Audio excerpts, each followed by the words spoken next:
kabajamtoota fi hordoftoota madda nageenyaa assalaamu alaykum warahmatullaahi wabarakaatuh. Marii qeerroo walloo waliin qabnu keessaa qeerroo walloo marii hedduu amma ammaa geessisuudhaan beekamne irraa waa'ee walloo waa'ee oromoon irra jiru qeerroowwan tokko qabadhee dhalata walloo kan ta'an dhiyaadheerra. Innis mootummaan bilchiginnaa waan adda addaatiin karaa tokko uummanni barumsaa banamuuf jechaatii qaamolee bakka amantiidhaa bakka barbaade cufaa bakka barbaade banaa ummata walloodha meeshaa hiikkachiisuun itti fufee jira. Maatii shakkamtootaa fi akkuma kana barbaadan kan kanarraan aanee inni biraa yoo jiraate ammallee ummata walloo roorrisuun ummata kaan ammoo koronaatu jira labsii addaatu jira jedhanii jiruu guyyaa isaaniitti dhiphisuudhaan karaa biraatiin mootummaan yoo barbaade walgahii waamuu yoo barbaade mani barumsaa banamuudhaaf torbaan hangamtu hafeera. Sagalee kutaa jira. Ni dhagahama ni dhaga isin biraa kutaa jiranatti fakkaata. Kanaaf kukkutaa ni sirreessina inshallah. Kanaaf wal qabatee waa'ee walloo irratti taasifamaa jiruu fi waa'ee Oromiyaa bal'aadhaa biyyattii Itoophiyaa hunda keessatti taa'amaa jiru wal qabatee marii adda addaa tokko qabnaa. Marii keenya gaamee akkuma dura seenaniin jalqabaa mee muheerraa jalqabuuti. Muhee wanni hordofaa jirru waliin hundinuu hamma ammaa kanatti akka kutaa walloottis ta'e akka Oromiyaa bal'inaatti bilchiginnaan ijibbaata dhumaa falmataa jiranii. Warra bilchiginnaa ijibbaata falmatanitti warri hirkatuu barbaadan ammoo warri akka Izeemaa warri akka paartii Iskandar yookiin Baaladiraas waggaa bakka biraatiin namuu saba ofiitiif namuu naannoo ofiitiif dhaabbate maqaa Itoophiyaatiin namni dubbatu warra Finfinnee bicha waan ta'eef gara Finfinnee deemanii achitti yaa'ii kaasu. Amma waa'ee saniitiin miti waa'ee cinqaa biyya keenya irratti qotee bulaa karaa qotatuun dhorkuu takka karaa eegdan takka samii eega takka dachee eega kanatti aantu immoo akkuma kan odeeffannoon tokkollee na bira jira. Odeeffannoon sunis waa'ee mana amantii cufuudha. Kamiseetti har'aan tana humnaan ijoollee qaraatuu fi darasootaa imaamman hunda utuu nama tokkoon gaafate waraanumti ol sheenee bahaan baatu jedhanii mee kanarratti marii bal'aa qabna gaahii marii keenya muheen waa jalqabume.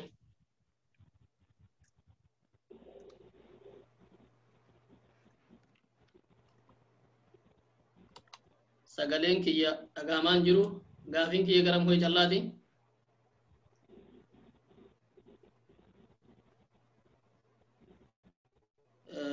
Sagaleen kiyya dhagahamaan jiru siyaahi mee sirreessinee deebina. Sagaleen dhagahamaan jiru sagaleen gaafii kiyya yoo dhageesseree waa'ee biyya keenya irratti cinqaa warri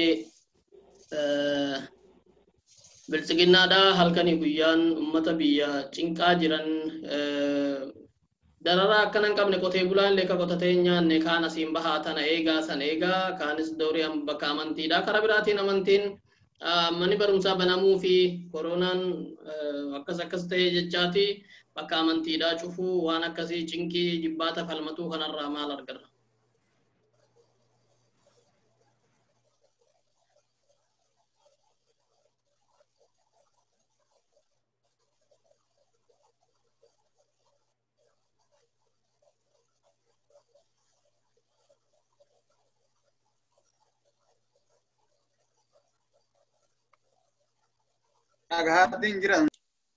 Hayyee rakkoo sagaleedhaan argatee tureef muheen rakkoo qabaa. Rakkoo sagaleetu isa bira jira. Gaafii kiyya kallattii maanan silaa dhageessanii jirtanii gara obbo Muhammad Hasanitti dabarsaa. Gaafiin oduu waan jiru wal yaaddachiisuudha. Dubbiin teenya har'a mariidha. Marii waa'ee bilchiginnaan uummata karaa hundaan karaa amantiitiin karaa kaanii wal lolsiisaa jiranii wal ajjeesisaa jiranii ofii harka keenya naqataa jiranii. Inni biraa qotee bulaan akka qotatee nyaanne akka maal hin jenne waan bakki isaan isheenin hin jiru. Kanarratti mee maal ibsa kuni maal nu ibsa mee gara marii keenyaa yoo isheenne gara obbo Muhammad Hussein dabarsa achirraa jalqabna. Ayyee galatoomii obboleessa kiyya fayyaa ta'e. Kun egaa wanni biyya keessatti deemaa jiru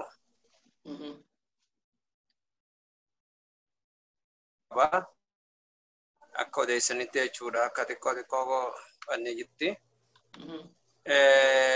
Jarri biyya bushaa jiru waan qabanii fi waan gadhiisa wallaalaniiran na fakkaata.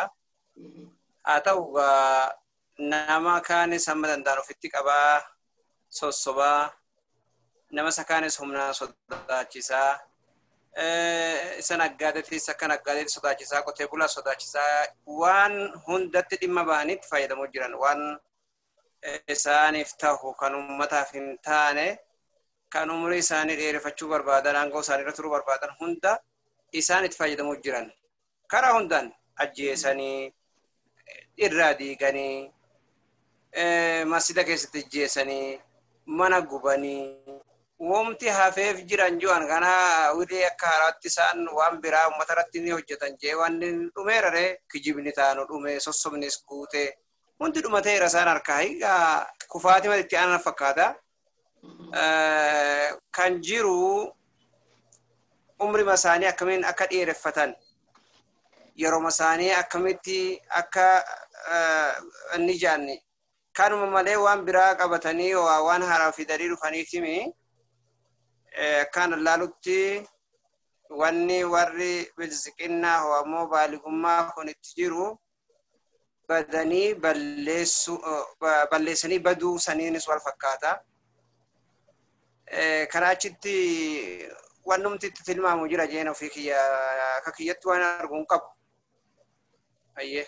Inni biraa faashistii tahuu barbaadu yookiin irreedhaan namni nu haa sodaatudha moo namni egaa haguma xiqqoollee taatu humnaan mootummaa kuffisuullee akka arge wayyaan irratti mul'ateera ammaan duraa seeyota irratti beekamuu dhabellaayi har'a immoo afaan mana gahaatu ummati hin ta'u jennaan akka didus bareera ummata kana duuba deebisanii bara 50 har'aa Haile Sillaasee yeroo Haile Sillaasee deebisanii yookiin yeroo Mangeetti akka namni sodaatu godhu ummata baadiyyaa keessa deemanii ebelu kottu qawwee hikkata yoo qawwee dhufteen hikkanne waraana sitti ergina akkas godhi jedhanii nama baadiyyaa keessa jiru hunda sodaachisuun namni hanganuma hunda namni sodaata jedhaniituma yaadanii yaani sodaa isuma sodaa namni mootummaa akkuma lafni samiin qotamu mootummaan yookiin nugus inni matamu akkuma jedhan Garma kiyya ayyee kanuma finnaa fi bardura kuni la maal seete namni malli harkaa dhaqe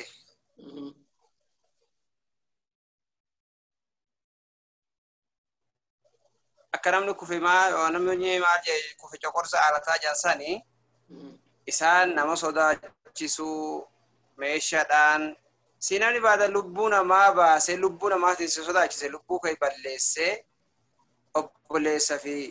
obboleessa ajjeesee abbaa fuudhee hidha dabarse.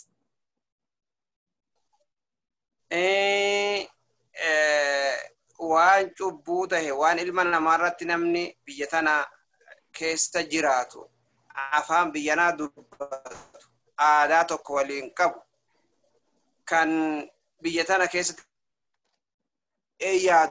ko waan biyya tanarratti namni hin dalanne kana hojjetutti jiran isaan walumaa galatti olumaa irraa gadi qabne Oromiyaa keessa deeme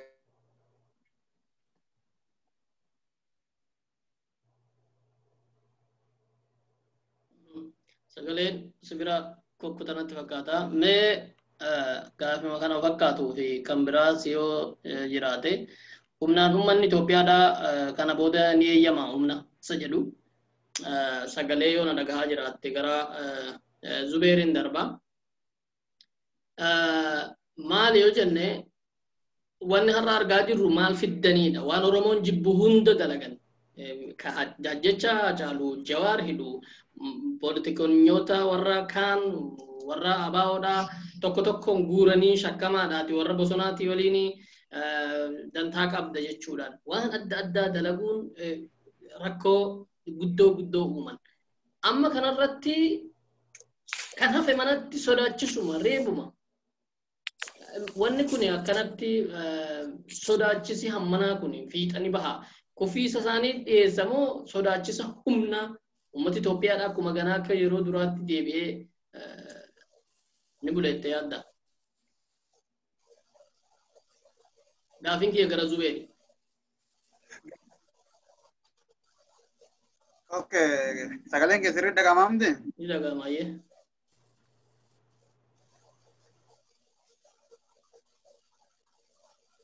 Itti fufi ni dhaga'ama. Sagaleen ni dhaga'ama? Ni dhaga'ama itti fufi. Ni dhaga'ama.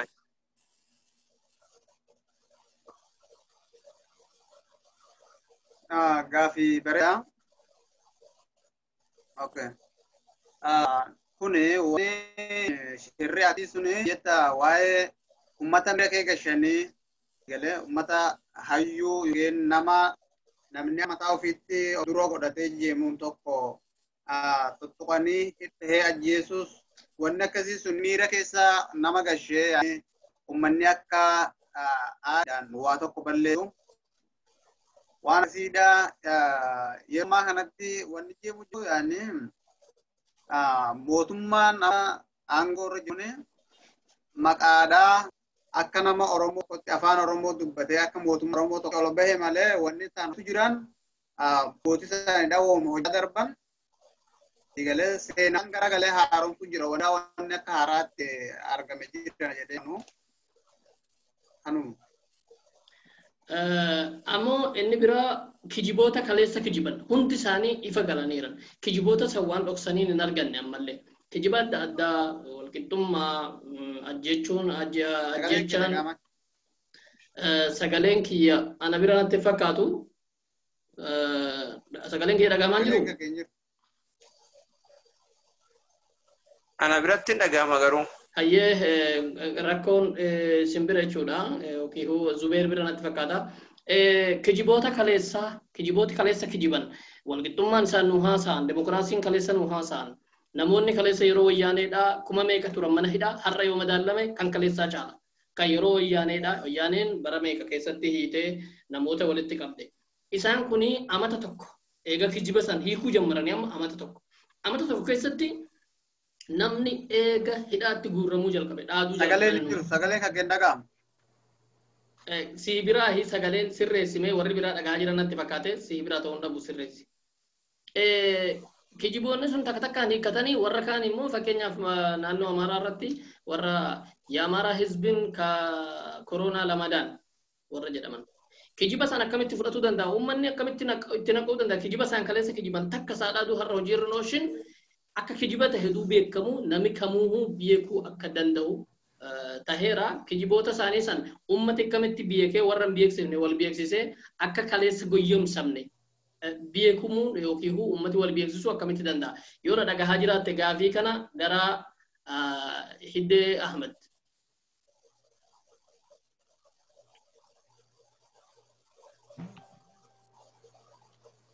Hiddeen na dhagahaan jiru natti fakkaata. Ana dubbisaa jirtamoo? Hiddeesii gara kan gadi gaafiin kijiboota bilisiginnaan kaleessa nuu qara'an takka lama jennee kijiboota gurguddoo walqixxummaatu jira namni kana booda ajjeefamuu mani hidhaa maakalaawii gara muuziyeemiitti gara galeeraa namni kana booda ajjeefamuu hin hidhamuu jedhame ummatuma Itoophiyaattu hidhaan malee hin taaneef moo kijiboota kaleessa isaan nu kijiban kijiboota isaan kaleessa nu kijiban takka lama jennee egaa hundi kijiba tahuu beekame ummati maaliif kana har'a hundi saadharraa garagaluu dadhabee hangi ta'e tokko bilisiginnaa jedha. Kijiboota kana immoo ummati akkamitti wal beeksisee akka dubbiin goyyomsaan guddaan dhufu jiru akkamitti irra naqaamuu danda'ama.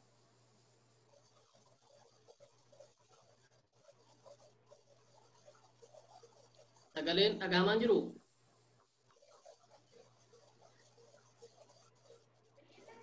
Hayyee sagalee rakkina jira sagaleetu jira natti fakkaata haalli bilbilaa kun sagalee rakkoo qaban natti fakkaata bakka isaanii. Ana bira nagaa ammaatti. Hayyee hiddee mee sirreeffadhu mee asuman deebi'ee gara obbo Muhammad Hassan hanga kaleessaa sobaabnesi amma gaawaa ammadaa keenyaa bichaa himuu miti dubbiin bara dubbiin goomoon kana booda dhufaa jirtu kan akkamii akka taate wallaalle amma ka kaleessa kijibamte hundisaa ijatti namni amata shan dagachiisee ummata sodaachisee rifachiisee kaanis diktaatoriin fedheehu warri kooriyaa shimaaliyaa jedhamu sunuu yookiin kooriyaa kaabaatu akkas hin goone waamata tokko keessatti miti dhawaataan waan mataa ofii godhanii amma sobni ijatti soba asiin jirre nugusummaan utuu jaaramu jiru afaaniin dimokiraasummaan hin jedhan fakkeenyaaf warra walaayitaadha maal godhan humnaan dhaqanii warra silxaanarra jiran warra naannoo taana jenna jedhu san humna mootummaarraa buusanii warra biraa ol baasan warra ammaan dura yaadigii wajjin dalagadde hedeen soba gurguddoo tana saaboo akkamitti namni kalaas ummanni kun nu goyyomsaa jiranii namicha tokkichaan deemamaa jira namicha tokkichi kun waan mataa keessa kaateeru namni takka hin beeku akkamtu godhamuu danda'a wanni hundi kabajni dhume fakkeenyaaf har'a magaalaa Kamseedha ammaan dura sheekolee waamanii kumitee masgiidaa jedhama waamamee kumitee masgiidaa saniif akkas godhamuu qaba waan hedduu ammaan dura darbeera Kamsee irratti fakkeenyaaf kabaja qaba har'a garuu waa tokko hin jiru jedhan akkasuma jennaan liyyuu hayliin oluma sheenneetuma agarre jedhan oluma sheenaniituma hayya ammaan tanarraa bahaa warri hin baanu jettan hidhaa deemtan yaaniituma nutti dhaabbatanii jedhan itti gaafatamaan masgiida sanii haajii ka jedhamu Sa'iduun masgida ol sheenu sa dhorkanii jedhan isaw jarri kuni amatuma tokko keessatti nugusa yeroo bara 2020 keessa amatuma tokkotti nugusan taama akkasitti hayyee galatoomii maal seete amma gaagara falaati maal tahmuu qaba akkamitti tahmee uummanni irratti dammaquu qaba kan jiru na fakkaata yaani kan kee walumaa galatti akka namtichi bara beelaa jeeyyasan namni gurra harreen gorsin maaltu gorsaa san uummata Oromootiif haadha kan jiru dandeenyu malee waan biraa hin dandeenyu isa jarri amma nu bushu kuni dhuguma rabbitti yeroo namni bakka guddate fakkaata bakka itti guddate fakkaata namni eeshummaa biratti guddate bara gara eeshummaa deema agarte jarri kan guddisee ummata Oromoof diinatti haguma fedhan Oromoo saa ta'u gandi keenya kun warri isaan guddise masdarri rizqii isaanii bakki qoonqoo isaanii bakki jireenya isaanii hundinuu warra Oromoon faallatti isaan jedduu kanatti dandahanii akka Oromootti yaaduun isaan dhibaa maaliif itti guddatarree saaba takka jee faalli ummanni Oromoo qabu maalii ka jennu ummanni Oromoo ofirra gattaa'e of laaluu qaba si maaltu natti deemu jira bara darbe maaltu ture bara kana maaltu jira gurra bal'ifatuu qaba ummanni Oromoo osoo akkanumaan isaa hoyyoo tabnu kana osoo hin taane dhugumattuu gattaa'e namni si maaltu deemutti jira jee ofiiti of gaafatuu qaba itti aanee waliinis wal mari'atuu qaba tam deemu jira baaburri bara kanaa tam nu ofu jira kana yoo ummanni yaadatee hin je'in wanni oollaa isarri tahe akka boruu isarratti tahu wanni oollaa isaadhaa ajjeefamuu jiru boru akka isa ajjeeftu ummanni Oromoo beekuu qaba yoo namni kun na balleessaa najjeesaa jette mala dhahatta takka hin dheessitaa takka ofirraa loltaa takka hin dhokatta garuu wanni itti deemu jiru waan isaan dhiisuu deemume waan nu dhiisuu deemume tokkoon sabni Oromoo namni Oromummaa qabu ila Oromoo tahee kan Oromummaa qabu akka Oromootti yaadu akka Oromootti dubbatuu fedhu akka Oromootti sirbuu fedhu akka Oromootti jiraatuu fedhu hundisaa takkaan hin du'aa takkaa hidhatti galuuf deema sanaan qisuuf ummanni Oromoo marii ganda keessaa qabaatuu qaba yaada isaa osoo fuudhee gara waa'ee amma jalajalee bibbitamtu milishaa maarree sanii wajji qofan taane akka jiraatatti ummanni ollaan gandi waliin bahee waan tokko marii waliin qabaatuu qaba diinni hoggaa dhufee ganda isaanii seenu takka riphuu qaba lama waan biraallee hogodhe dhabe hoololumallee dadhabee akka ummanni dirmatu godhuu qaba dhiiroo Kenya amma baadiyeen gadda artummaa keessatti suni hedduu nama gaddisiisa bana akkanatti hayyee ummanni eegne nuti waan biraa fageenya qawwee dhahee ummata dirmachiisee osoo garagalee achi keessa namni garaan isa gubatee lola kaasuun dhabamu yoo ajara san achitti marsanii wanni tokko ni argama jecha akka seenarratti qorii keessatti argamee beekutti ummanni Oromoo waliin dirmatin yoo ilmi abaluu hidhame akkamittiin mana taajee ka'ee gabbayee gan dhaqee nama ilmi hidhame san bira dhaqee uggitaan jiiniin ilmi abaluu hidhame mucaa kootiin manuma kana taajee yoonti kuni nun baasu garummaa jalaas nu baasuun deemu badirraa hin ooshuun deemu jarri immoo dhiisuun deeman ummanni Oromoo walumaa galatti dammaqee wal marihatee marii qabaatee tokko tahee hamma dandamaa ta'e diinaa karaa inni deemuun dubbin taanan humnaan taanan beekee irratti dammaqee dura dhaabbatuu qabaadha ergaan kiyya. Hayyee himee warri kaan sirreeffatan natti fakkaata muheen yoo dhiyaatee raate Zubeeris deebi'eera sagaleen hin dhaga'amaa Zubeer? Hin dhaga'ama. Okay, amma akka gabaabinaatti ummati kabaruu ummanni tokko gabrummaa jalaa bahuuf falmatuu fi falmatuu kophaadha. Yoo biyya dimokiraasii beektu taate, yoo biyya seerri mirgi kan kee kabajamu tahe falmatuudha afaanuma nagahaa. Biyya guyyaa dimokiraasiidhaan weellisaa oolee galgala farshaayee qawweedhaan sijjeesu yoo ta'e malli hin jiru. Malli afaan nagahaa jedhamu hin jiru. Garuu amma waan harkaan qabu akka wallootti ummati keenya dararaa har'a jiru waa'ee ideoloojii mataa keenya keessa jiru simmiti waa'ee istiraatejii fuula dura ummati ta'uu qabu sibichaa kophaa simmiti kan har'a harkaasaan qabdu tan har'a ati hidhata yoo manatti ooyiruu kan kee bobbahaa jiraatte qawwee hidhatte boruu kottu bakka akkasiidhaa siin jedhan wanni si waamaniif takkaa balujjee si deemi jechuudha takkaahu dalaga marraa si hoshanii halkanii guyyaa olii gadi dhaabbachuudha. Guyyaa tokko ajaja isaanii irraa dhaabbatte qawwee hiikkatuun kan keetis beekta qawwatti ati har'a qabdu qawwee shunkurtaa miti takka gaa har'a sirraa hiikkamte boru kan biraan bitatu. Kanaaf waan har'a harkaasaan qabu kana uummanni tooftaan inni har'a harkaasaan qabu dararaa har'aa ooshuudhaaf qawween irraa hiikkamu ooshuuf. Guchillaan isaanii wal guurtee dhuftee ani isaan sajjeessee ofii duu ooshuudhaaf warri kaan maal gochuu qaba. Namni wanni akkasii gaarra kufe immoo uummati maddii jiru maal gochuu qaba?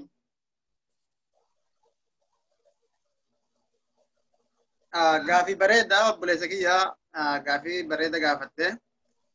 Biyya Itoophiyaa jedhamu keessatti dimokiraasii waa'ee dimokiraasii haasa'u jechuun dogongora tokkoffaa irratti kan akkasitti fudhadha. Itoophiyaan afaan qawweetti amantii afaan qawwee keessaa'u kophee Oromoo kophee godhatteeti Itoophiyaan Oromoo irra jeemtee Itoophiyummaa ishiidhaa faarfatti kana dhibbatti waan wal sossobnu tokko hin qabnu. Waa'ee Itoophiyummaa keessaa gara wallootti hoggaan dhufu ummanni walloodhaa akkuma Abduu Hasan jedhetti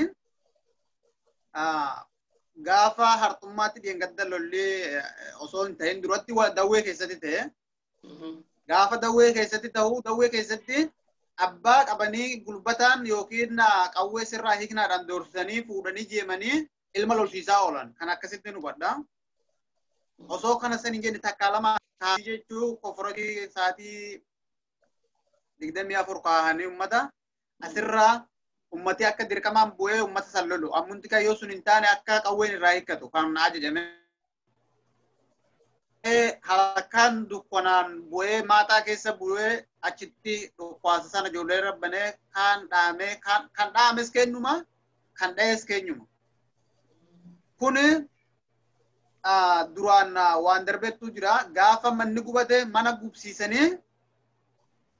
gubsiisanii manni maaliif gubatee jedhanii waggaa gaafatan aadaa isaaniitiin abbaa gadaa isaaniitiin wal qabanii seera isaaniitiin manni gubate malee mootummaan humnaan hin gubnee jedhanii akkasitti hiikkatan. Ammas dheengadda maaliif namni dhahamee dawwee keessatti boor kana bu'ee akkamitti maaliif dhahamee jedhamee waggaa gaafatamu akkam jedhuuf ta'a.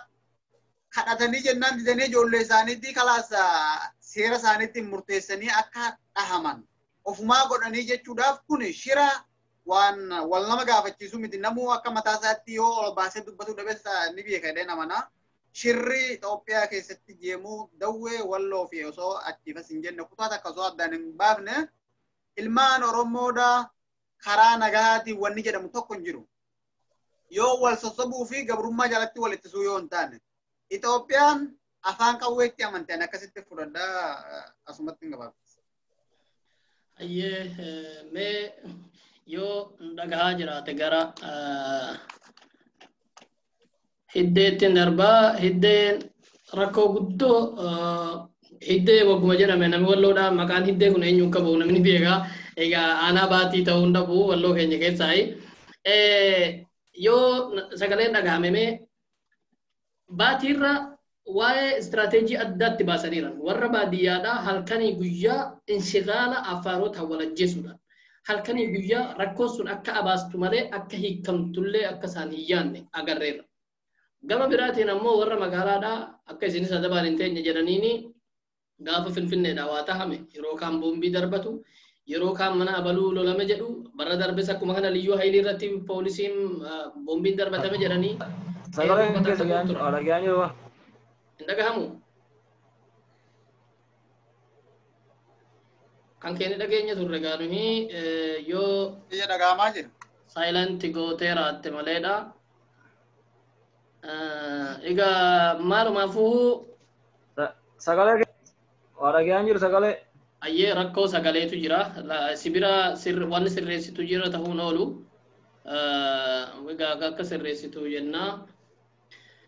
Mee muheen yoo sirreeffatee raate muhee ni dhageessaa?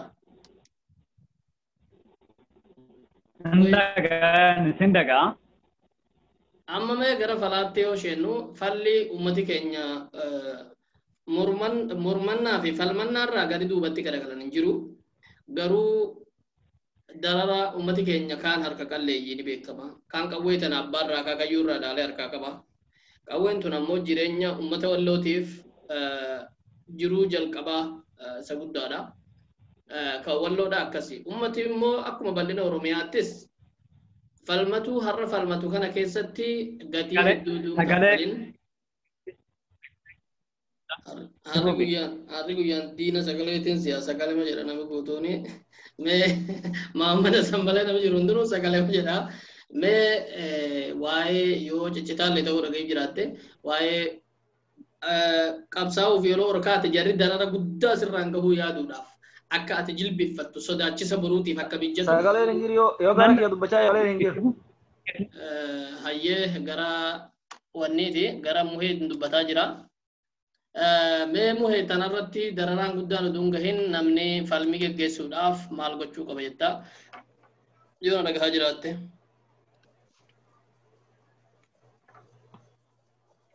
Sagaleen akka haalaan ciccitaa jira bar.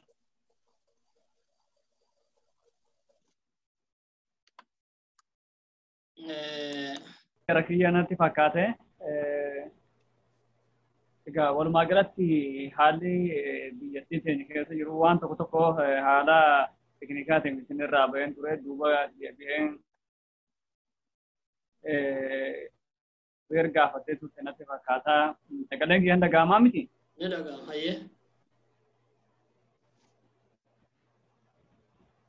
Hayyee haalli amma biyyattii keessa deemaa jiru walumaa galatti waan nama yaaddessuudha. Walumaa galatti ani akka nama tokkotti waa laman argaa jira. Inni tokko filaanuu fi bullee Oromoon carraa qabnu kanatti fayyadamnee isaan tasgabbii dhorkinee waan barbaannu irratti hojjanna kan jedhu. Namoonni waan kana hojjetan immoo irra caalaan isaanii hoggaan argu warra jibbaa Oromoo qabu. Akkuma argaa jiru ganda keessatti namoota garaa jabeenyaa namoota garaa jabaatan Oromoo irratti filaa jiran kana akkuma kana humni amma baratee humni amma leenjee magaalaa Kamisee keessatti humna liyyuu addaa poolisii jedhanii moo humna addaa liyyuu haayilii mamaa jedhanii Kamisee keessatti ijaarratee baatee keessatti bu'e kuni akkasuma warra dhala namaatiif yaadu uummanni kuni inni lammaffaa immoo warra Oromoo jibban keessa isaan tokko jechuudha. Gosa Itoophiyaa keessa jiran kana keessa gosa Oromoo sana warra akkaan jibban jechuudha. Inni lammaffaa immoo waa'ee amma amantiidhaan wal qabsiisee akkasumatti meeshaa fuudhuudhaan baraan ilmaan keenya yookaan obboleeyyan keenya galaafataa jiran kuni aadaa akka aadaa tokkotti waan fudhatame natti fakkaata. Hoggaan laalu mee ilaala gara sumarraa kaasaa bara baratti osoo biyya keenya kana keessaa goonni tokko hin duune namni tokko hin duune hin bahu jechuu bara bara. Baruma mootummaa kana keessa gara sumarraa kaasanii yoo ilaaltan godina Walloo sana keessatti akka nama biyya keenyatti aadaa moo jedhaman qaaluu moo yookaan maal jette iteetee jettanii bara baratti gabbaramu san jechuu hoolaa yookaan handaaqoon gabbaramu sanitti akkuma sanitti bara baraan ilmaan keenya yookaan goota warra jedhamee uummata biratti xiqqoo dhageettii qaban warra haqa falmu. Warra daba falmu osoo hin taane warra haqa falmu warra gaggalaafatan jechuudha. Inni lammataa immoo warra amma ganda keessa deemanii namoota gaaga'amaa masiisa keessa baasanii waan kana Oromoo qora qalbii miidhuu Oromoo kana qora qalbii isaanii miidhuu akka Oromoo wakiila hin qabne akka gadadoon itti dhagahamu gochuudha jechuudha kana fakkaata. Waa'ee sammoo gama ijootti yoon tarkaanfadhu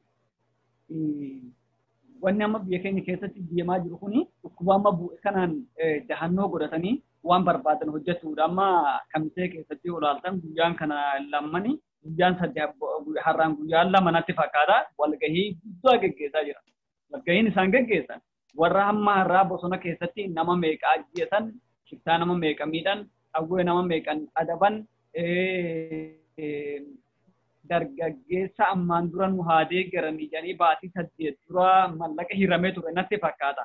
Mallaqa hiramee ture san mallaqa san waan hin jenne hin goone jedhanii akkamitti mallaqa san deebisiifnu baatii 8 kan itti hin fudhatame wanni kun hamata lama keessatti yoo faayidaa buuftan itti isinii dabalamaa yoo faayidaa hin buufne immoo gamagamamee haalli isin irra jirtan itti kennama yaanni waan jedhamu tokko natti fakkaata sirriitti illee hubachuu dhabu amma baatii 8 keessatti dargaggeessa fudhanii qabanii jiran jechuudha. Inni kabiraa immoo dargaggeessa keenya kana kan duraan kennaniif akka isaan deeggaran jedhaniiti sila mallaqa kanatti kennanii amma immoo fudhanii qabaniira. Keessiyaan immoo sindaa baasirratti gorsa Baqqalee Garbaadhaa. Keessiyaan immoo humna waraanaa tahanii akka leenji'anii mootummaa kanatti akka makamanii leenji'an maatii keessan gorfadhaa deemanii leenji'anii mootummaa kanaatti yookaan maal jettanii askara haa ta'anii fi biyya tana waardiyyaa haa ta'anii fi biyya tana keessatti qooda qabaatuu qabanii maatii keessan gorfadhaa akka